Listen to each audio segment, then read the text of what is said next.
ಸೇರ್ಸಕ್ಕಾಗೋದಿಲ್ಲ, but ಅವ್ರು ಕೇಂದ್ರಕ್ಕೆ ಶಿಫಾರಸ್ ಮಾಡಬೇಕು ಅಷ್ಟೇ. ಸೊ ಕ್ಯಾಬಿನೆಟ್ ಮೀಟಿಂಗ್ ಅಲ್ಲಿ ತಂದು ಅವರು ಕೇಂದ್ರ ಶಿಫಾರಸ್ ಮಾಡಿ ಅಂತ ಅವತ್ತಿಂದ ಹೋರಾಟ ಮಾಡ್ಕೊಂಡು ಬರ್ತಾ ಇದ್ವಿ. 2022ರಲ್ಲಿ ಕೋಟಾ ಶ್ರೀನಿವಾಸ ಪೂಜಾರಿ ಅವರು ಆಯ್ತು ಈ ಸರಿ ಕ್ಯಾಬಿನೆಟ್ ತರ್ತೀವಿ ಅಂತ ಹೇಳ್ಬಿಟ್ಟು ನಮ್ಗೆ ಒಂದು ನೋಟ್ ಕೊಟ್ಟರು. ಸೊ ಆ ನೋಟ್ ಮೇಲೆ ಫೈಲ್ ನ ಇವತ್ತವರೆಗೂ ಅದು ಅಲ್ಲಿಂದ ಬಂದು ಮತ್ತೆ ಎಲೆಕ್ಷನ್ ಕಮೆಂಟ್ಸ್ ಆಗೋಯ್ತು. ಅದು ಮತ್ತೆ ಸಮಾಜ ಕಲ್ಯಾಣ ಇಲಾಖೆ ಉಳ್ಕೊಂಡಿದೆ. ಇವತ್ತು ಪ್ರೆಸೆಂಟ್ ಎಕ್ಸಿ ಮಾದೇವ್ ಅವರ ಸಮಾಜ ಕಲ್ಯಾಣ ಇಲಾಖೆ ಮುಖ್ಯ ಅಧೀನ ಕಾರ್ಯದರ್ಶಿ ಹತ್ರನೇ ಇದೆ. ಸೊ ಅದನ್ನ ಇವತ್ತು ನಾವು ಕ್ಯಾಬಿನೆಟ್ ತರಲೇಬೇಕು ಅಂತ ಒತ್ತಾಯಿಸೋದಕ್ಕೆ ನಮ್ಮ ಕರ್ನಾಟಕ ರಾಜ್ಯದ 224 MLAಗಳಲ್ಲೂ ನಾವು ಲೆಟರ್ಗಳು ತಗೊಳ್ಳೋದಕ್ಕೆ ಪ್ರಯತ್ನ ಪಟ್ವಿ. ಅದರಲ್ಲಿ ನಾವು 156 MLAಗಳನ್ನ ನಾವು ಸಕ್ಸಸ್ ಆಗಿದೆ. ಅದರಲ್ಲಿ 119 MLAಗಳು 137 MLAಗಳು 19 ಸಚಿವರ ಹತ್ರ ಆಲ್ರೆಡಿ ತಗೊಂಡಿದ್ವಿ. ಅದರಲ್ಲಿ ಕೋರ್ಸ್ಗೆ ನಾವು ಯೂಶಲಿ ಯಾವುದೇ ರೀತಿಯ ಸಂಸ್ಥೆಗಳಲ್ಲೂ ಕೂಡ 80,000 ರೂಪಾಯಿ ಫೀಸ್ ಮಾಡ್ತಾರೆ ಆರ್ಟಿಫಿಷಿಯಲ್ ಇಂಟೆಲಿಜೆನ್ಸ್ಗೆ. ಅತ್ಯಂತ ದೊಡ್ಡ ಯಾವುದೇ NIT ಆಗ್ಬೋದು ಅಥವಾ ಯಾವುದೇ ದೊಡ್ಡ ಸಂಸ್ಥೆಗಳು 80,000 ರೂಪಾಯಿ ಯಾರು ಕಡಿಮೆ ಫೀಸ್ ಮಾಡೋದಿಲ್ಲ. ಆದ್ರೆ ನಾವು ಈ ಸ್ಕಾಲರ್ಶಿಪ್ ಆಪ್ಟಿಟ್ಯೂಡ್ ಟೆಸ್ಟ್ ಮುಖಾಂತರ ಭಾಗವಹಿಸಿ ಯಾರು ಕಂಪ್ಯೂಟರ್ ಸೈನ್ಸ್ ಓದಲಿಕ್ಕೆ ಇಷ್ಟಪಡ್ತಾರೆ, artificial intelligence, data science, big data, cloud computing, ಈ ತರ ಯಾವುದಾದ್ರು high end course, technical course ಅನ್ನು ಯಾರು ಕಲಿಯಲಿಕ್ಕೆ ಇಷ್ಟಪಡ್ತಾರೆ ಅವ್ರಿಗೆ ಕೇವಲ 20,000 ರೂಪಾಯಿ ಫೀಸ್ ಅಲ್ಲಿ, ಅಥವಾ ಈಗ ಗೌರ್ಮೆಂಟ್ ಕೆಲವು ಸಂಸ್ಥೆ ಅವರು ಕ್ಯೂರಿಕ್ಸ್ ಮುಖಾಂತರ ಕೆಲವು ತರಬೇತಿ ಕೊಡ್ತಾರೆ. ಗ್ರಾಫಿಕ್ ಡಿಸೈನಿಂಗ್ ಕೋರ್ಸ್ಗೆ 1200 ರೂಪಾಯಿ ಚಾರ್ಜ್ ಮಾಡ್ತಾರೆ ಕ್ಯೂರಿಕ್ಸ್ ಸಂಸ್ಥೆಯವರು. ಆದ್ರೆ ನಮ್ಮ ಈ ಸ್ಕಾಲರ್ಶಿಪ್ ಆಪ್ಟಿಟ್ಯೂಡ್ ಟೆಸ್ಟ್ ಬರೆದ ನಂತರ ವಿದ್ಯಾರ್ಥಿಗಳಿಗೆ ಕೇವಲ 3,000 ರೂಪಾಯಿ ಫೀಸ್ ಆಗುತ್ತೆ. ಅದಕ್ಕೆ ಅಜಗಜಾಂತರ ವ್ಯತ್ಯಾಸ.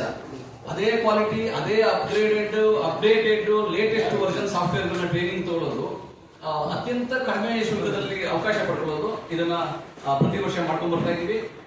ಅದಕ್ಕೆ ಇಲ್ಲಿವರೆಗೂ ನಮ್ಮ 2004 ಇಲ್ಲಿವರೆಗೂ 3 ಲಕ್ಷ ವಿದ್ಯಾರ್ಥಿಗಳಾಗಿರೋದು. ಈ ವರ್ಷ ನಾವು ಈ ಕ್ಯಾಲೆಂಡರ್ ಅಲ್ಲಿ 1 ಲಕ್ಷ ವಿದ್ಯಾರ್ಥಿಗಳಿಗೆ ತರಬೇತಿ ಕೊಡಬೇಕು ಎಲ್ಲ ಬ್ರಾಂಚ್ ಶಾಖೆಗಳಲ್ಲಿ. ಇದು ತೀರ್ಮಾನ ನಮ್ದು. ಕರ್ನಾಟಕ AI ಟೆಕ್ನಾಲಜಿನಲ್ಲಿ, ಸ್ಟಾರ್ಟ್ಅಪ್ ಅಲ್ಲಿ, IT ಕ್ರಾಂತಿನಲ್ಲಿ ನಂಬರ್ 1 ಇದೆ. ಅದನ್ನ ಮುಂದುವರಿಸಿಕೊಡಬೇಕು. ಪ್ರತಿಯೊಬ್ಬ ಗ್ರಾಮೀಣ ವಿದ್ಯಾರ್ಥಿ ಕೂಡ AI ಕಲಿಯೋ ರೀತಿ ಆಗಬೇಕು. ಅವ್ರಿಗೆ ಲೇಟೆಸ್ಟ್ ಟೆಕ್ನಾಲಜಿ ಅದನ್ನು ತಲುಪಬೇಕು. ಆ ಉದ್ದೇಶ ನಮ್ದಿದೆ. ಹೆಚ್ಚಿನ ಶಾಖೆಗಳು ನಮ್ದು ಗ್ರಾಮಾಂತರ ಭಾಗದಲ್ಲಿ, ತುಮಕೂರಿನ ಎಲ್ಲಾ ತಾಲೂಕುಗಳಲ್ಲಿ, ಮೈಸೂರಿನ ಎಲ್ಲಾ ತಾಲೂಕುಗಳಲ್ಲಿ, ಮಂಡ್ಯದಲ್ಲಿ, ಹಾಸನಲ್ಲಿ, ಈ ತರ ತಾಲೂಕುಗಳಲ್ಲಿ ಜಾಸ್ತಿ ಇದೆ. ಸೊ ಆ ವಿದ್ಯಾರ್ಥಿಗಳಿಗೆ ಬೆಂಗಳೂರಿನ ಗುಣಮಟ್ಟ ವಿದ್ಯಾಭ್ಯಾಸ, ಶೈಕ್ಷಣಿಕ ಕೌಶಲ್ಯ ಅಭಿವೃದ್ಧಿ ಅಲ್ಲಿ ಸಿಗಬೇಕು ಅನ್ನೋ ಒಂದು ಉದ್ದೇಶದಿಂದ ನಾವು ಈ ರೀತಿಯಾಗಿ ಒಂದು ಸ್ಟಾರ್ಟ್ ಅನ್ನ ಮಾಡ್ತೇವೆ. ಸರ್, ಇಲ್ಲಿವರೆಗೂ ನಾವು ವಾರ್ಷಿಕವಾಗಿ ಉದ್ಯೋಗ ಮೇಳದ ಮುಖಾಂತರ, ವಾರ್ಷಿಕವಾಗಿ ಬೇರೆ ಬೇರೆ ದೊಡ್ಡ ದೊಡ್ಡ ಕಂಪನಿಗಳಿಗೆ ನಾವು ಏನು ಹೊಂದಾಣಿಕೆ ಒಡಂಬಡಿಕೆ ಮಾಡ್ಕೊಂಡಿದ್ವಿ, ಅದ್ರ ಮುಖಾಂತರ ಸೇರ್ಸಕ್ಕಾಗೋದಿಲ್ಲ, ಬಟ್ ಅವ್ರು ಕೇಂದ್ರಕ್ಕೆ ಶಿಫಾರಸ್ ಮಾಡಬೇಕು ಅಷ್ಟೇ. ಸೊ ಕ್ಯಾಬಿನೆಟ್ ಮೀಟಿಂಗ್ ಅಲ್ಲಿ ತಂದು ಅವರು ಕೇಂದ್ರ ಶಿಫಾರಸ್ ಮಾಡಿ ಅಂತ ಅವತ್ತಿಂದ ಹೋರಾಟ ಮಾಡ್ಕೊಂಡು ಬರ್ತಾ ಇದ್ವಿ. 2022ರಲ್ಲಿ ಕೋಟಾ ಶ್ರೀನಿವಾಸ ಪೂಜಾರಿ ಅವರು ಆಯ್ತು ಈ ಸರಿ ಕ್ಯಾಬಿನೆಟ್ ತರ್ತೀವಿ ಅಂತ ಹೇಳ್ಬಿಟ್ಟು ನಮ್ಗೆ ಒಂದು ನೋಟ್ ಕೊಟ್ಟರು. ಸೊ ಆ ನೋಟ್ ಮೇಲೆ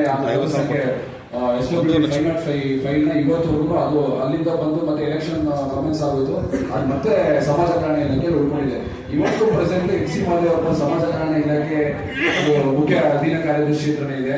ಸೊ ಅದನ್ನ ಇವತ್ತು ನಾವು ಕ್ಯಾಬಿನೆಟ್ ತರಲೇಬೇಕು ಅಂತ ಒತ್ತಾಯಿಸೋದಕ್ಕೆ ನಮ್ಮ ಕರ್ನಾಟಕ ರಾಜ್ಯದ 224 MLAಗಳಲ್ಲೂ ನಾವು ಲೆಟರ್ಗಳು ತಗೊಳ್ಳೋದಕ್ಕೆ ಪ್ರಯತ್ನ ಪಟ್ವಿ. ಅದರಲ್ಲಿ ನಾವು 156 MLAಗಳನ್ನ ನಾವು ಸಕ್ಸಸ್ ಆಗಿದೆ. ಅದರಲ್ಲಿ 119 MLAಗಳು 137 MLAಗಳು 19 ಸಚಿವರ ಹತ್ರ ಆಲ್ರೆಡಿ ತಗೊಂಡಿದ್ವಿ. ಅದರಲ್ಲಿ